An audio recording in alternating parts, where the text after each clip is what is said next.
ማይ ውስጥ 3 ቀን ነው የምቆየው ቢሆንም ቋርፍ የሚባል ምግብ አለ ከዛ ውጭ እህል አይሻገርም እና ይሄን ምን ላድርገው ማይ እዚሁ ቁጭ አድርገው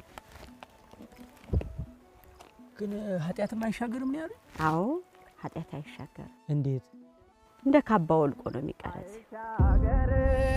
በሽ እህልም ኃጢያት ጌታችን ብሏታል እሺ ወይ በልቼው ሊል እንዴ አይ እና ከዚህ ብሻገር እኔ ኃጢያቴ አብሮኛ አይሄድም እንደ ካባ ወልቆ ነው እዚሁ ላይ የሚቀረጽ ከፋር ገበጅህ ታምር ነው ገዳም ላይ ረድኤት በረከት ገበየ ልጆችህ በገዳም ውስጥ የሥጋ ፈውስ አገኛለሁ ብሎ የሚመጣበት አይደለም ዋልድባ ደዌ ተቀብዬ መከራ ተቀብዬ ክብር አገኛለሁ ተብሎ የሚመጣበት እንደ ካባ ወልቆ ነው እዚሁ ላይ የሚቀረው ይሄን አስደናቂ በረከት ለማግኘት ግን 3 ሰዓት ተኩል ሙሉ በእግራችን መጓዝ ነበረብን ያው ዋልድባ ገዳም ሲባል ብዙዎቻችን ከልጅነታችን ጀምሮ እየሰማን እየጓጓን እየተመኘን ያደግንበት ገዳም ነው በጣም ሩቅ እንደሆነ ይነገራል ከአዲስ አበባ 895 አካባቢ ኪሎ ሜትር ነው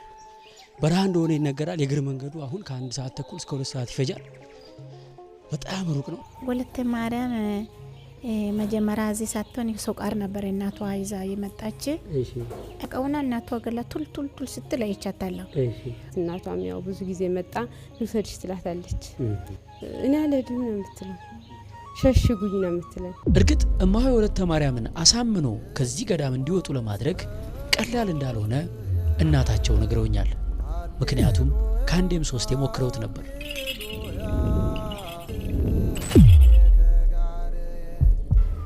ይችት የታለች ወልደ ገብርኤልቻት የታለች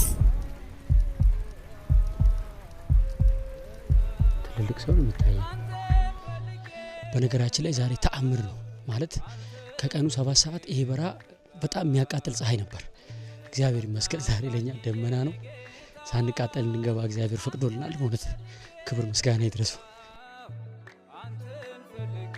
ብዙ እናቶች ሰሌን ይዘው የሚመጡ አሉ ለምን ዳልሻ በተለይ ዋልድባ ዳልሻ በሽታዋ ብዙ ስለሆነ ለብዙ ገዳማት የሰይፍ ቃል ኪዳን ሲሰጠው ይሄ በሰይፉ ፈንታ 44 ደዌ ይሁን ብሎ ተሰጥቶታን ቦታው እና የሚመጡ እናቶች የሞት ቦታ ነው ብለው ሰሌን ይዘው ይመጣሉ በፊት በክረምቱ እስከ 27 እስከ ምናምን ድረስ ሬሳ በተለይ ክረምት ነው የሚሞተው ሰው ሲሞት ሲያዩ እርሶ አይፈሩ የመጣበት አላማ አይደለ እንዴ ቢሞትም ቅናት ይመስልክሳቸዋል እናቶች የዋልድባን አፈር አገኘ የመጣበት አላማ ተሳካ ብሎ እንጂ የሚያለቅሱት የሱሙ አስለቅሰንም እድለኛ ነው የሚባለው እድለኛ ነው ታድሉ እኔንም ወሰደኝ እኮ ነው የሚሉ ጥላኛ አትራስ ከተለኝ ነው የሚሉ እንጂ ለምን ሞተክብኝ ለምን ፈረጥክብኝ በዚህ ቦታ ይሉ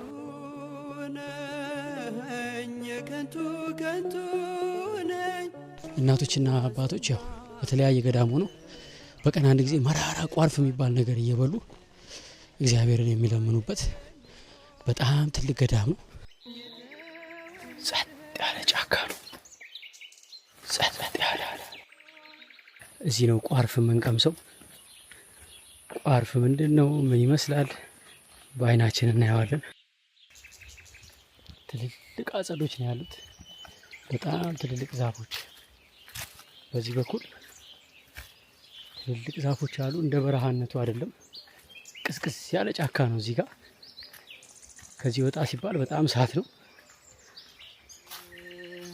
ህርመት ይዘው ልጆቹ በሙሉ ቋርፍ ነው ዘውትር የሚበሉ የጣመ የላማተን ዮርዳኖስ ጸበል ምግብ ሆነልን ቋርፍ የሚዘጋጀው ጣበሌ ገመሎ ይባላል እነሱ ጣበሌ በመጀመሪያ ይቆፈራል ከተቆፈረ በኋላ ይቀቀላል ተቀቀለ ይደርቃል ከደረቀ በኋላ እንደመጠኑ ጥቃቅን ከሆነ 7 ቀን እዛም 3 ቀን ወፈር ያለ ትላልቅ የተከተፈ ከሆነ እስከ 12 ቀን ይነከራል ከዛ በኋላ በጎተራ ይገባል ያ መስቀለው ለማህበሩ ይቆፈርም ከመስከረም 12 እስከ ጥቅምት 12 ያው ለቁመተ ስጋ ነው ብዙም ጉልበት የለውም መራራ የተደረገው ለምንድን ነው? የክርስቶስ መከራ የዕለተ ዓርቡን ሐሞቱን ለማሰብ አባቶቻችን ቅዱሳን ይህን እየተመገቡ የክርስቶስ መከራ ያስታውሱበት ነበረ። ልቅመሰው እስቲ እኛ ከተማ ላይ ስማችን እንዲታወቅ በጣም እንፈልጋለን። እናንተ ደግሞ ገዳም ስትመጡ ስማችሁን ቀይራችሁ ሰው እንዳያውቃችሁ ተሸፋፍናችሁ አጎንብሳችሁ ነው መታወቅ አትፈልጉም? እግዚአብሔር ይወቅ እንጂ ከሰው መታወቅ ምንም ዋጋ የለው። እግዚአብሔር ብቻ ነው። ሰው ቢያውቀኝ ምንም ማገኘው ነገር የለኝም። አትንገሩት ያውቀኛል፣ አትንገሩት ያውቀኛል። ትንሽ ቆይታ ወደዚህ መጣች። አራ በስማ አሁን እቺ ገዳም ትገባለች ብዬ ግርም ብሎን ተወኩት። አዛዝም በደቂቃ ፍትላክ ብላ አደገች። ህፃን ወለተ ማርያም ለሁላችንም ታሪክ ናት። ከምን ጠብቆ በላይ ነው ሆነ ያገኘናት። ለምን ልጅቱ የህፃን አዋቂ ናት። እንደሚችል ሰው ላግዛችሁ ብዬ ተቀብዬ እኮ ነው ይሄን ሳኔል መልሼ ደግሞ እንኩ ለማለት አፈርኩኝ። ልጅ እንደመሆኔ ማገዝ ግዴታዬ ነው፣ ግን አልቻልኩም። ልቅመሰው ልቅመሰው አባ ምንም አይለኝም። ምንም አይል የአባቶችን አለ መንፈስ ቅዱስ ያሳድራል። የመንፈስ ቅዱስ ማደሪያ ያደርጋል። ከዓለም የተለየ ምግብ ስለሆነ ዓለማውያን የሚቸገሩበት ነው። መናንያን ግን እንደ ስኳር እንደ ማር የሚጣፍጣቸው ጌታ ይባረክላቸው። ሐሞትና አይቀርብም ሆምጣጤ ደባልቅ መራራ አስጎነቹ።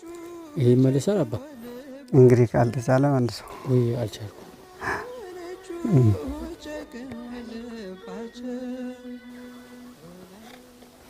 ይሄን ደግሞ ቅመሰው ይቅርብኝ አባቴ። ይሄኛው እንደዚህ የሆነ ይብስ የለ? አዎ ይሄ ይበሳል። ይሄኛው